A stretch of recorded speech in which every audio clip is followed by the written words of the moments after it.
Proportional Response, Book 1, Chapter 13, Part 6, A Personal Favor. Duke Caslor Feldine felt Henry's announcement that the Humans' Confederation of Worlds would support a rebellion or insurgency within the borders of Zoltan space go through him like a bolt of electricity.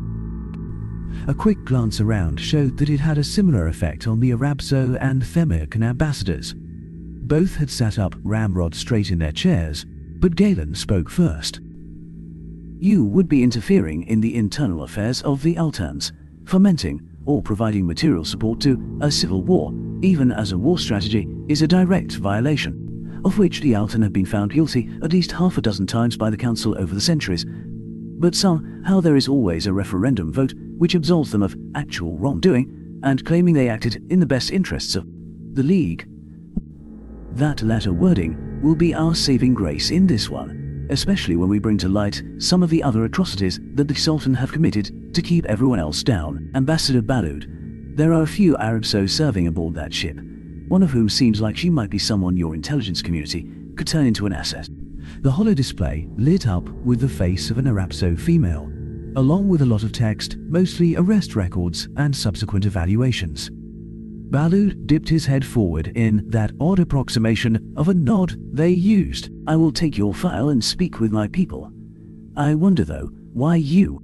Henry hit a button and some particular text was highlighted. Balud made a face like he'd swallowed something he didn't like. Oh, she is one of those. Yes, best not to let her know she is doing work that will benefit humans there. Henry smiled and nodded. We are all in accord then. Excellent, gentlemen. Thank you. Caslor rose, nodded his courtesies to all present, and left. Blasted Findle, ready to commit a genocide because the Zoltan tell them to. Henry didn't say it, but this will work better if that damned little bird knows I'm angry with her. He didn't see the worried looks of the human marines that he stalked past. Eldia Pensar watched Duke Feldurin storm out of Henry's office, followed by the Themerican and Arabzo ambassadors. The Duke seemed to have a thundercloud in his wake. The other two ambassadors seemed subdued. None of them noticed her, but no one closed the door either. She poked her head in and saw Henry as she'd never seen him before. He sat slightly hunched over, face looking haggard and weary, and his eyes had a slightly haunted look as he stared at the backs of the departing ambassadors. Henry saw her and seemed to transform instantly into the strong, indefatigable voice of the indomitable humans. She could still see the lines around his eyes though, and the dark circles beneath them. She also saw a softness in his eyes as he turned them on her. And for all that she now knew his strong front to her to be at least partially an act, he was also obviously glad to see her. He waved for her to come in and shut the door behind her. She felt her hands blush at his response to her and suppressed a smile.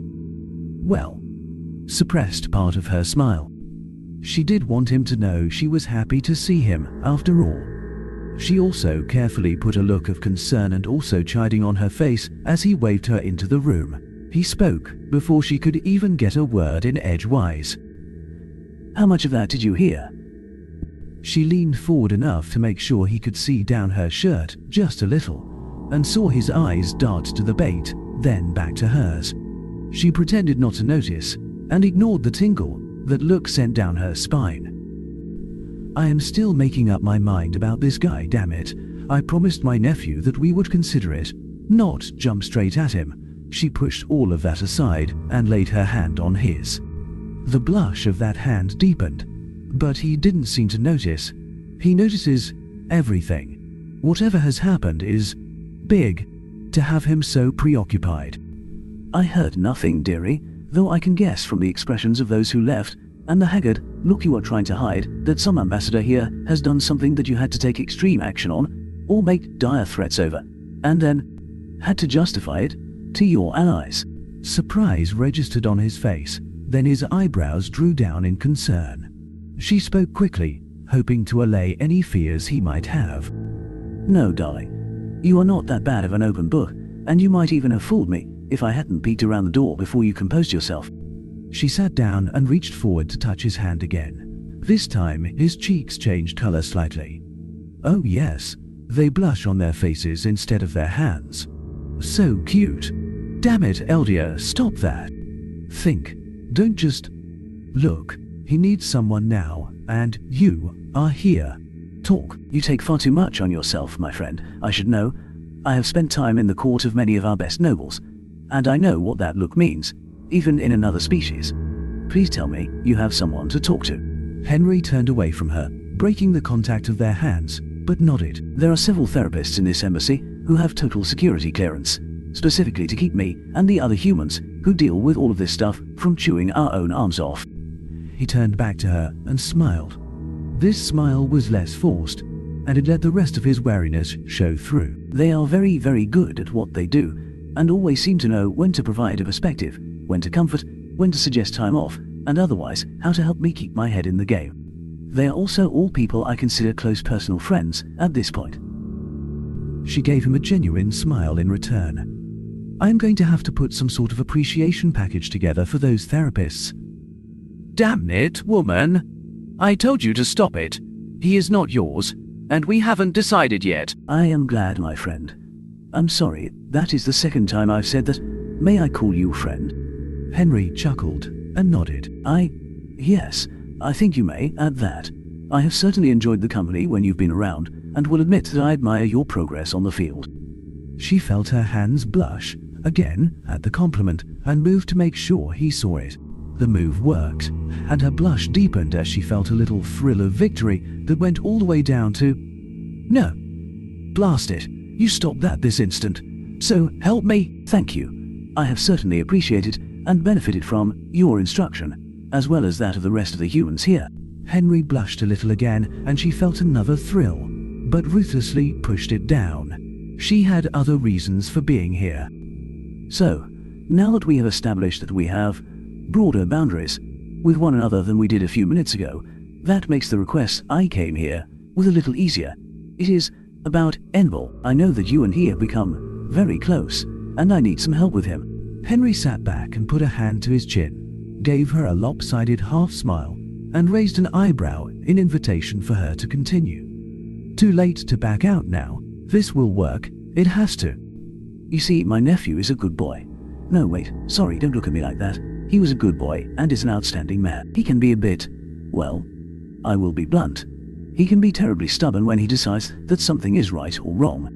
This is an excellent trait most of the time, I will grant, particularly since he has, in his professional sense, learned how to look at the larger picture and consider mitigating circumstances or needs. However, when it comes to his personal life, he can still be inexorably rigid, sometimes to his own detriment, like... Henry interrupted her with a wide smile, full of those dangerous human teeth. The smile went all the way to his eyes, and seemed to come out of those eyes, in through hers, and right down to, "Get a hold of yourself, woman!" She felt her hands blush, and quickly pulled them down behind the desk. This time he noticed, and his face changed color a little again, as his smile broadened. Like, say when he has a certain young lady who is technically of age, but enough younger than him that he might consider it, taking advantage of the way she keeps making doughy eyes at him, at least in part, because he has had to fend off young women, like that who didn't understand natural, nor learned, charisma, and how to control their own reactions to it. She returned his smile and nodded. "Oh, female responses to charisma, is it, huh? You, man." She gave herself a mental shake. I am going to make him pay for that later. Now, however, it seems the reports I have heard on you give you too little credit, and they are rather generous reports. He blushed a little at the compliment, and she felt the warmth in her hands in return. This is intolerable. Even trying to make myself annoyed at him isn't working. So, you are coming here to ask me to help you? She nodded again. Yes. I know you and Enbel have grown close, and that he values your thoughts. Henry smiled and winked at her. What good Venterman does not value the thoughts of his bond brother? What? It is not like he wouldn't have told you. You are his aunt, after all. I hope you have done your proper duty and informed the matrons of your family for him? Oh, sorry.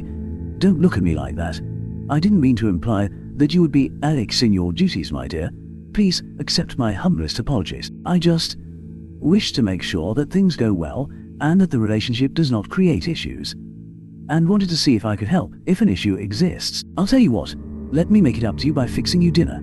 I know you vent to eat meat, and I happen to cook an excellent steak, and it will be a good chance for you to get another interview in for your publications.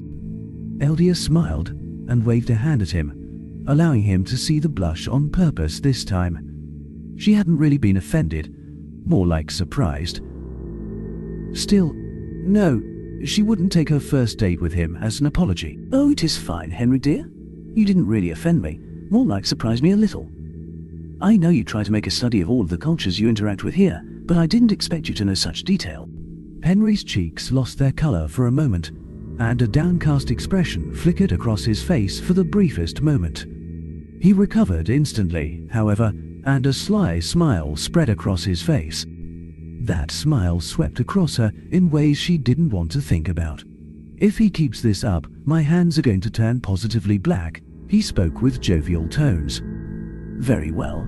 I am glad I didn't offend. Trying to keep away from offense is much of the reason I try so hard to understand other cultures, yet I still find myself putting my foot in it far too often. How about this? Instead of me making you an apology dinner, how about you accept my invitation to dinner as a, let's say, favor, in return for my promise to talk to my good friend and brother, Enibble, about your little secretary, who is smarter and more mature than she has any right to be, and I strongly believe knows exactly what she wants. It will also be a chance for you to convince me that the girl will do my brother no harm. Don't look at me like that. She may be mature and smart, and doesn't seem to be lacking in compassion, but she has a mean streak in her and a manipulative side. Once you convince me that she will be good for him, either short-term or long-term, we can strategize about how to help the poor girl kick his legs out from under him.